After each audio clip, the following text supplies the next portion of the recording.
now to the biggest leather hub in Chennai. Ahead of elections, it is the micro, small and medium enterprises that seem to have taken the brunt of all the economic slowdown. We check out the situation in the leather hub.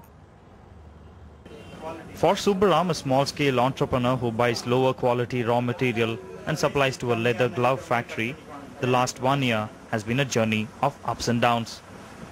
With great difficulty, Subbaram has managed to bring his business back on track.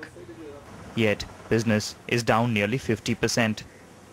There are more than 1,000 such SMEs in and around Chennai who are feeling the real pinch of survival during the slowdown. The businessmen in the region feel they are fighting the slowdown all by themselves.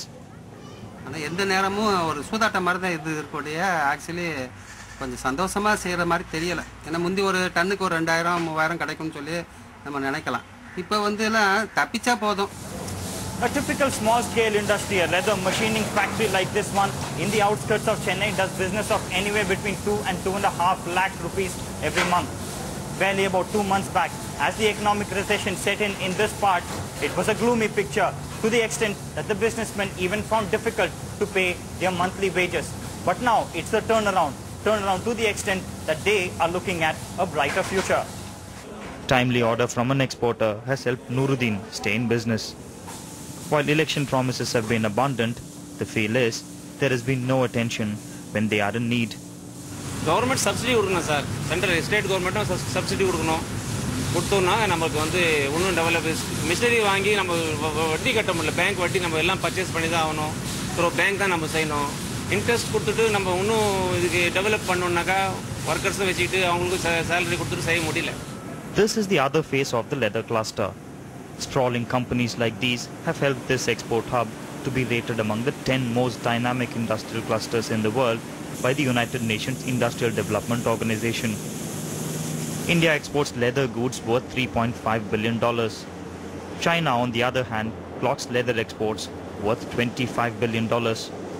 With European companies eyeing for quality against quantity, exporters here feel India holds the edge. And even a 10% chunk from China's exports will mean an increase by $2.5 billion. You've got to weather it yourself. I think there's only a very limited amount that the government can help, and it has to that extent. What has it done? It has given you a subsidy on interest rates. When someone's in a crisis, you obviously can't assess him on the same way that you assessed him when he was doing very well. I think relaxation of lending norms, that didn't happen. And I think that would have been very helpful. It still would be helpful going forward. India's leather exporters score where others don't. Quality, competitive price and reliability of delivery. To add the other main aspect that brings in money, quantity, their hope is a little more attention from the government and policies that will help the small and medium enterprises. In Chennai with Sukumar Madhubharati for NDTV.